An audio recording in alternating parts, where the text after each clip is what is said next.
Welcome to the program. I'm Mark Imperial. This segment's being brought to you by booksgrowbusiness.com. It's the place where busy professionals get their books done and published to educate consumers, grow their practices, and to leave a legacy.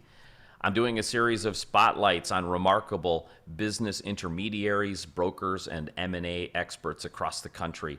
Joining me on this segment is Jason Hullender. He's the founder of IAG M&A Advisors out of Addison, Texas. Jason, welcome to the program. Thank you, Mark. Jason, tell me a little bit about your work and specifically, who are the types of clients that you specialize in working with? Okay, well, we specialize in working with what we would consider the lower middle market of the market segment. Many and also we work with some smaller businesses over $500,000 and up in as far as gross revenues, up to about 20 to 30 million is kind of our kind of spot in the market. I've been doing mergers and acquisitions and working with clients for over 30 years, or going on 30 years now. I started back when my father got me into the business doing mergers and acquisitions, and then after I spent a little time in the military, came back and started running a business development department for another M&A firm in Dallas. And now back in 2009, we started IAG M&A Advisors. So we've been working with a couple hundred clients on a yearly basis. We have a team of experienced M&A advisors that work with our clients hands-on, and we take them through the whole process from start to finish. Tell us a little bit about the sellers. When they're ready to sell a business, how prepared are they really? Because I know when they first started the business, they probably weren't planning it with the end in mind. How prepared are they today, and what kind of questions do you get from them? Well, most times the clients are not prepared to go through the process of selling their business. They have no idea, what it takes to get their business sold and what really things buyers are going to look for when they do start the process. So a lot of times we have to educate them on, what buyers are going to look for, looking at their financials, understanding the add backs in the business. A lot of times they're just, we've got to get them really prepared. A lot of times an evaluation is important to the process, we find. So because many times expectations are not in line with what they think the business may be worth and what the market may think it's worth. So we have to obviously bridge that gap and educate them a bit on that process. But basic questions are, who my buyer may be. They all a lot of times believe that their business might be acquired by a large strategic or a private equity firm, but in many cases, that's not the buyer for their business. It just really depends on synergies and what the buyer's looking for.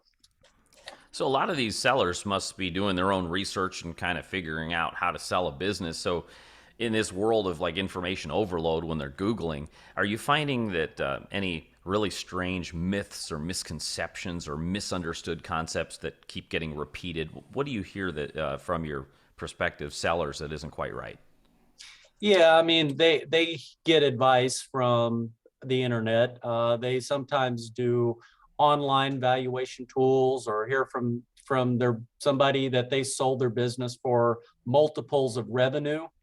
And typically we find that businesses won't sell for multiples of revenue. So that's a misnomer. It'll be usually on a multiple of the EBITDA or the, free cash flow of the business. So that's one thing we sometimes have to explain and educate, that businesses are not going to be bought on a multiple of your revenue.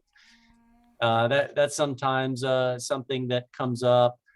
Or transition periods, how long a seller may have to stay around. Sometimes they think they can just hand the buyer over the keys and be out of their business within a few months.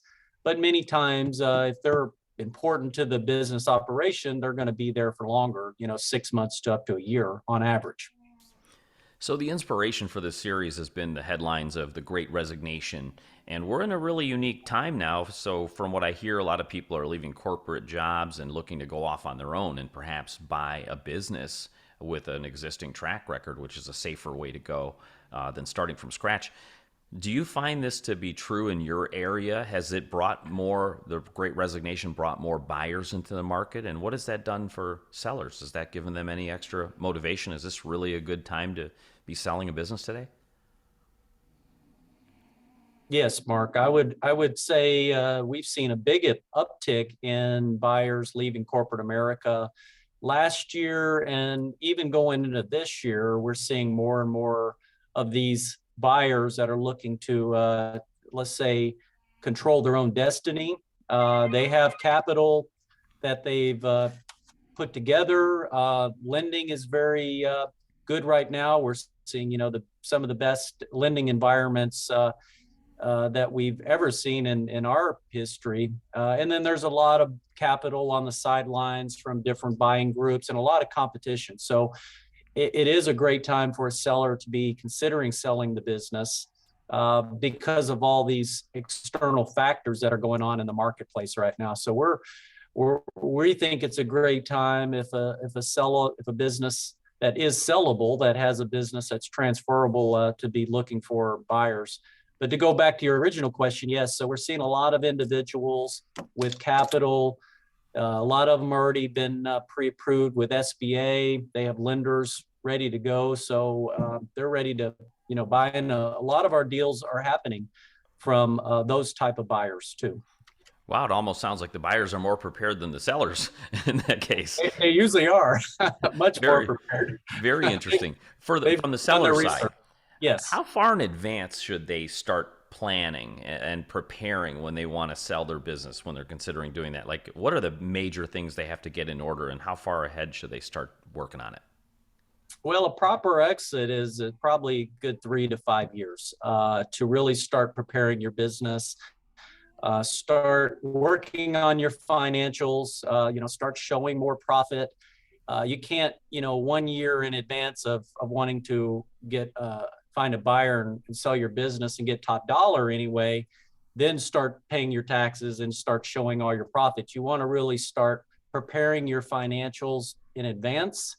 Then look at your processes, look at your systems, make sure your business is not 100% dependent on you to run.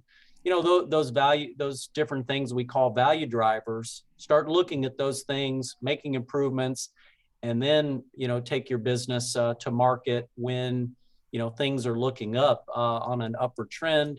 Those we see clients that do that. We have something we use called the Value Builder. I'm not sure if you've heard of the Value Builder, created by someone called a guy named John Warlow.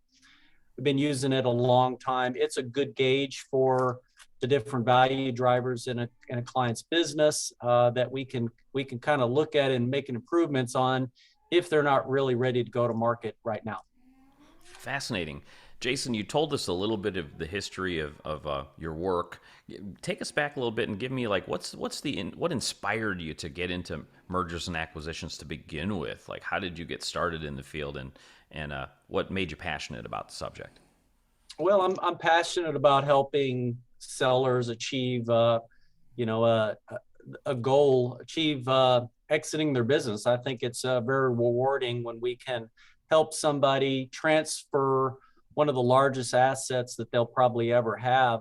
That's a business, and then being able to help them go on to the next chapter of their life, but also helping a new buyer come in and have all the have a new business to buy.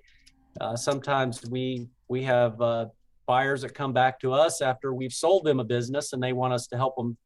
So it's an ongoing legacy thing. But it's just been a passion of mine for many years to get involved in mergers and acquisition and start learning some of the things that are going to make me a good deal maker and work with clients to help them achieve their goals. Before I ask you my last question, Jason, is there anything that I didn't think to ask you that you feel is important to share in regards to selling or even buying a business in today's economy? No, I think you covered it. Valuation is important. Having the right expectations going into a transaction. A lot of those things we have to prepare a seller for before they, go in there. Having a good M&A advisor or intermediary, taking them through the process is important.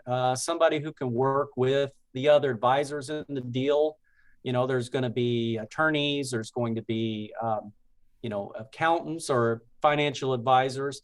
And then the person that's going to be taking them through the process is the deal maker or broker or whatever, you want to call them. That's the person that hopefully is going to get them through that process successfully. For folks listening right now that would be considering selling their business or somebody looking to buy a business and they would like to speak with you, how do they find you, Jason, connect with you, and learn more? They can go to our website, www.iagmergers.com. And then if they want to, that's not mergers, I'm sorry, merger, iagmerger.com. Or they can email me directly at jhullender@iagmerger.com. And we can set up a time, a discovery call, we call it, to learn a little bit more about their business, see if they'd be a good fit for us and we'd be a good fit for them. And then we can kind of take them through our process of how we would go about helping them exit their business. This has been terrific. I really appreciate you taking the time and sharing with my audience today, and I wish you continued success for you and for all of your clients. Thank you, Mark. Appreciate the time. That was Jason Hullender. He's the founder of IAG M&A Advisors in Addison, Texas. And this segment's been brought to you by booksgrowbusiness.com. It's the place where busy professionals get their books done and published to educate consumers, grow their practices, and to leave a legacy. That's all for now. I'm Mark Imperial, and thanks for joining me.